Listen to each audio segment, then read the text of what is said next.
बात कर रहे थे लद्दाख की जलवायु और तापमान की। जलवायुगत परिस्थितियों में अगर हम तापमान को सबसे पहले लें तो तापमान गर्मियों में दिन में 0 डिग्री सेल्सियस जबकि रात में -30 डिग्री सेल्सियस रहता है, लेकिन सर्दियों में यही जो तापमान है वो -40 तक चला जाता है। सर्दियों के अंदर ये जो तापमान है -40 डिग्री सेल्सियस तक, आपको पता है 0 डिग्री पर बर्फ जमती है, तो 0 पर बर्फ जमती है -30 -40। आप कल्पना कीजिए वहां पे जो लोग रहते होंगे, वहां पे जो हमारे जवान पहरा देते हैं, उनकी क्या स्थिति होती है, लेकिन फिर भी कितनी मुसीबत में वो अपने आप को वहां पर स्थायी रूप से बनाए हुए हैं। उसके बाद में अगर हम देखें कि इसकी जो लोकेशन है, देखो अब इंपॉर्टेंट बात आ रही है कि ये जो लद्दाख है वो हिमालय के वृष्टि छाया क्षेत्र में होने के कारण, अगर हम बारिश की बात करें, वृष्टि छाया मतलब शेडो जोन है जो वृष्टि छाया क्षेत्र में स्थित होने के कारण यहां पर वर्षा बहुत कम होती है, इसीलिए तो ये रेगिस्तान है। कारण यहां पर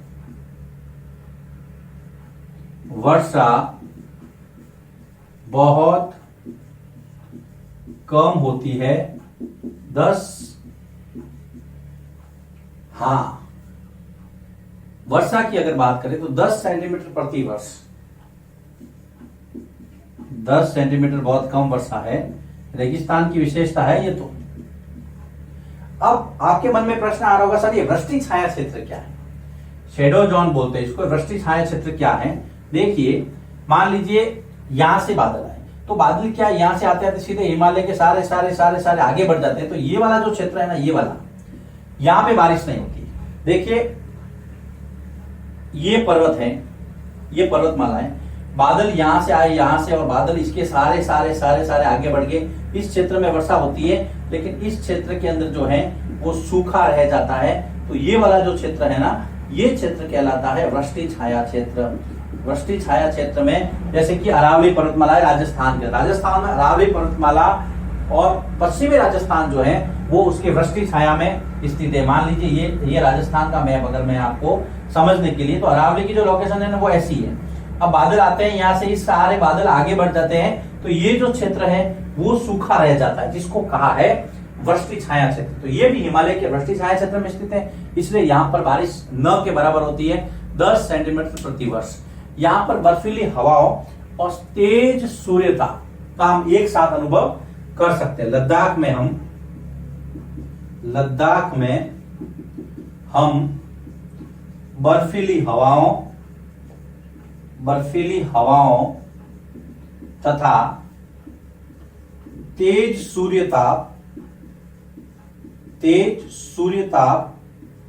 का एक साथ अनुभव कर सकते हैं, जो कि हमारे लिए घातक भी हो सकता है।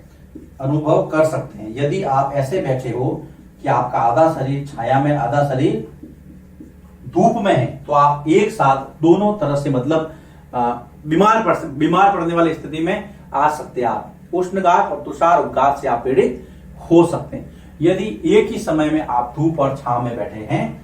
यदि आप एक ही समय में धूप तथा छांव में बैठे हैं,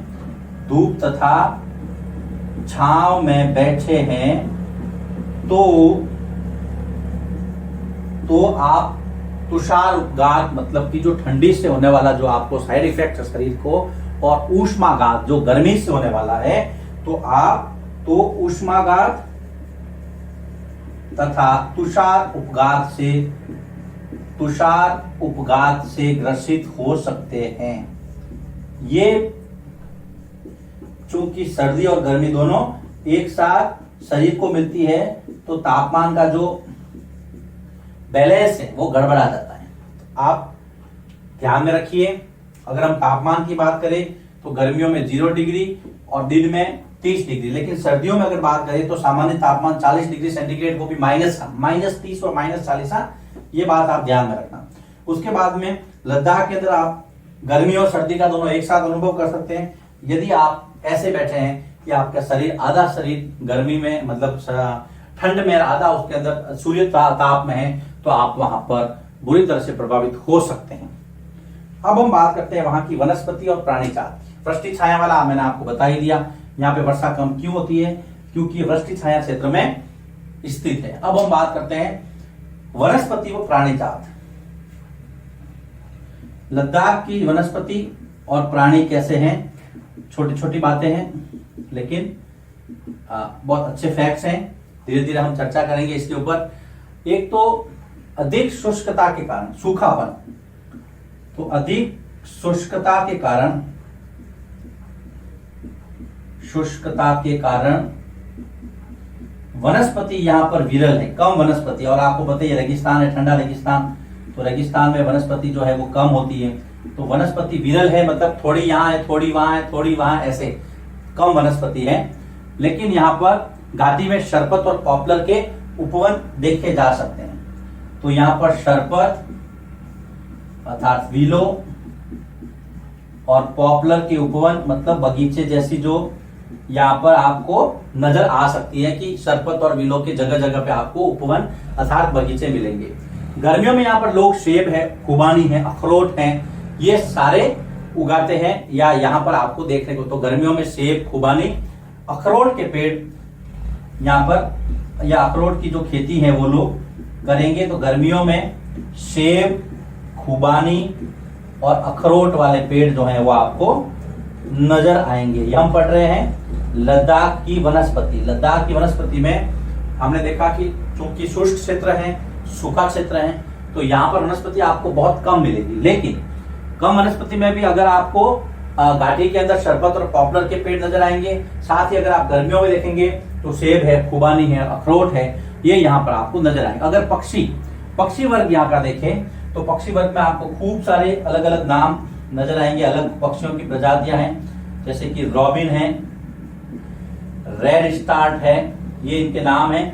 या आप याद रखना और लिखना, नोट करना, एग्जाम में पूछ सकते हैं कि भाई लद्दाख में पाए जाने वाले पक्षियों के नाम लिखो या फिर सूची बनाइए। तो पक्षी में रॉबिन है, रेड स्टार्ट है, तिब्बती स्नोकॉक है, रेबेन है, हूप है, ये सारे प्राणी। तिब्बती स्नोकॉक, फिर रेबेन है, उसके बाद में हूप है, ये सारे यहाँ के पक्षी वर्ग में आते हैं। पक्षी आपको इसकी लिस्ट बनानी है और इसको याद रखना है। वापिस देखिए, अगर हम बात करते हैं वनस्पति और प्राणी जात की, तो सबसे पहला बिंदु है कि भाई सूखापन है, इसलिए वनस्पति विरल है। लेकिन फिर भी आपको यहाँ पे शरबत और पॉपुलर के उपवन मिलेंगे। गर्मियों में आपको सेब, खुबानी और अखरोट के जो है पेड़ में नजर आएंगे, या फिर लोग इसमें इंटरेस्ट लेते हैं, खेती करते हैं। पक्षियों के अंदर देखिए रॉबिन, रेड स्टार, तिब्बती स्नोकॉक, रेबेन और हूप। अब हम बात करते हैं इसके महत्वपूर्ण पशुधन की, पशुपालन। क्योंकि यहाँ पे लोग पशुपालन को अपनी आजीविका का एक स्रोत मानते हैं, उसके बारे में चर्चा करते हैं। लेकिन इसके लिए हमें चलना होगा अगले वीडियो की तरफ। आप तब तक इसको नोट कीजिए और इसको लिखिए, फिर हम आगे बढ़ते हैं।